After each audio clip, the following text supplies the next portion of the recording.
and take stock of key developments that are at the center of public conversation in the country. We reviewed the budget cycle and the impact of the Finance Act this far as we approach a new financial year. We looked at the hot issue of the distribution of fake fertilizer to Kenyan farmers by none other than the government of Kenya itself. The status of the several court cases by Azimio against the government, or cases concerning Azimio one way or the other, and the implementation status of the NADCO report. The PG also reflected on the life, times, and contribution of the late General Ogola, the immediate former Chief of Defense Forces, and his untimely demise. The meeting also deliberated on the economic circumstances Kenyans find themselves in against the backdrop of sponsored state propaganda that seeks to make people believe that the situation has improved and that life is better. Kenyans need to know that as of today, Azimio has over 20 cases against the state that are at various stages in the slow justice system.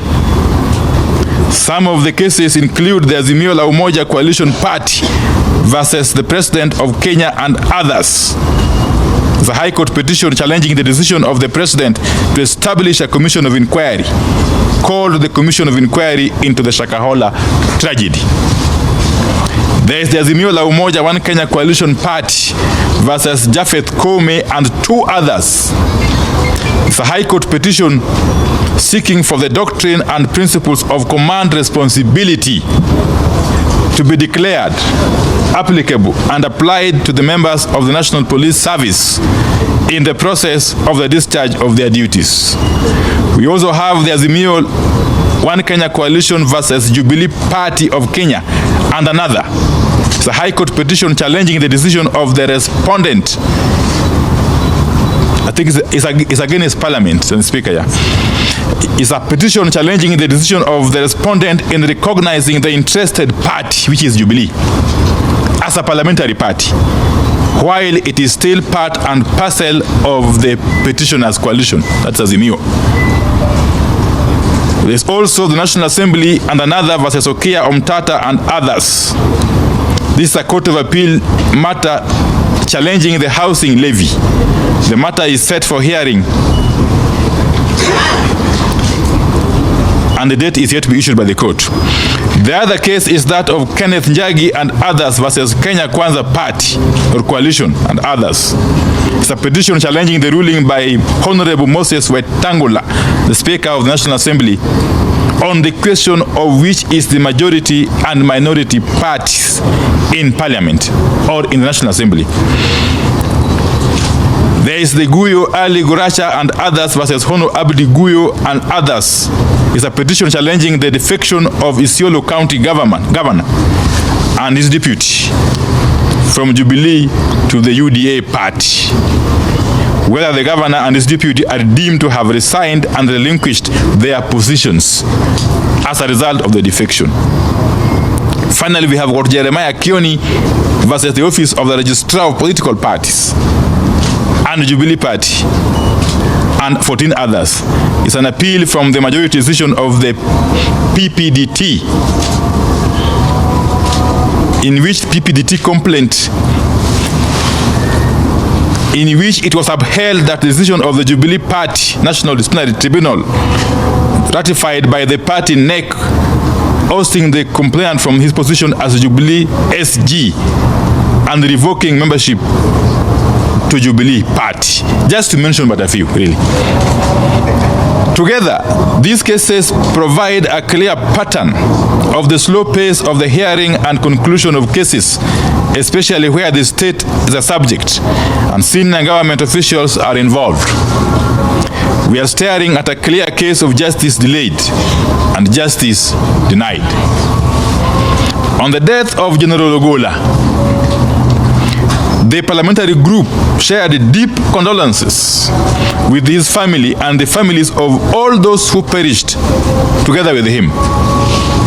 Further, the PG called for a judicial inquest into the accident and death as opposed to mere investigation led by the military that is close to civilians.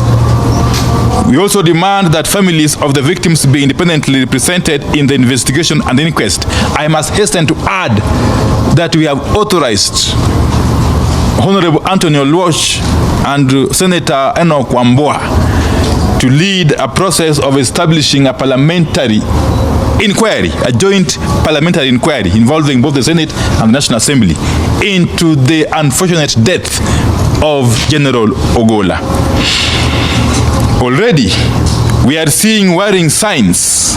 We have noted that Mr. Ruto set up a separate investigation team away from the one gazetted by its Cabinet Secretary Kipchumba Murkomen in the Gazette notice dated 8th April 2024. On the economic circumstances, the PG takes the position that life remains unbearable for a greater majority of Kenyans, contrary to state-sponsored propaganda. The cost of food has come down. Kenyans are still struggling to put food on the table, pay school fees, access healthcare, pay house rent, and even bus fare. Kenyans are indeed worse off today than they were at this time last year and the year before. The PG therefore calls on the government to embark on steps that will drastically lower the cost of basic goods. Kenya Kwanza promised that unga would come down to Kenya shillings 100 or less per kilogram. Immediately the regime assumed power. We need that promise fulfilled.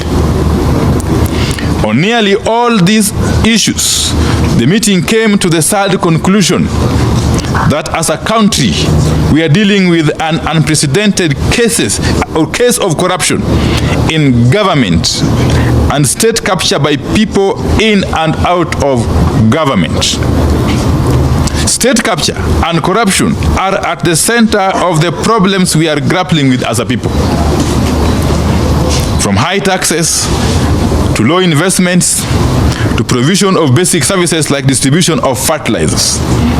Looking at the budget cycle, this meeting was able to establish a clear case of laws being made with the sole aim of benefiting individuals and their businesses at the expense of the economy and the masses. On the case that featured prominently at this meeting, one case that featured prominently at this meeting is that of the Export and Investment Promotion Levy, introduced in the Finance Act of 2023. As we warned, together with the Kenya Association of Manufacturers, this levy is killing manufacturing in the country by giving preferential treatment to specific businesses whose owners have captured the apparatus of the state and are using it for personal gain, in complete disregard of public good. The levy on imported goods like steel and clinker is creating monopolies in steel and cement manufacturing at the expense of the public. Rather than boost local production, the levy is killing the same. It is killing jobs, and it is making products like steel and cement extremely expensive. The mindset that gave birth to this levy is similar to the one that saw the government distribute fake fertilizer to our own farmers.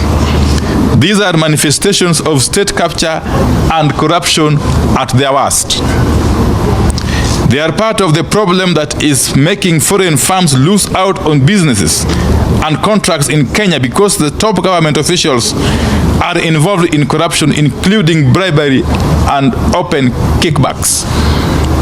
It's becoming very clear that unless firms willing to pay bribes and those with political godfathers high up in government.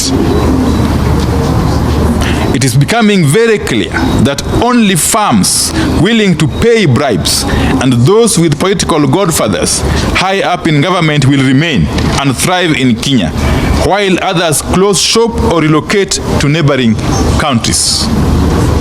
This meeting has therefore strongly called on the government to repeal and abolish the Export and Investment Promotion Levy and also crack down on corruption within its ranks. The levy and the corruption that enabled it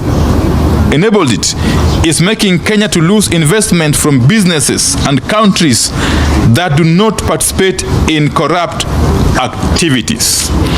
Recently, the Ethics and Anti-Corruption Commission listed the ministries of Interior, Health, and Transport as the most corrupt. The survey showed that the size of the average bribe doubled in 2023. This meeting has called on EACC to go beyond releasing surveys and swing into action. We need bold action to make corruption an expensive affair for businesses and public officers. The meeting concluded that the case of fake fertilizer being distributed to farmers by none other than the government of Kenya is an ideal place to begin showcasing our commitment to fighting runaway corruption and state capture as a country. The case of fake fertilizer is, in our view, a case of economic sabotage and must be treated as such. In other words, heads must roll. This is the end of the statement. Yes. Thank you very much. Thank you very much, honorable ladies and gentlemen. Yeah. I think we can adjourn now. Yes. Honorable members. Yes.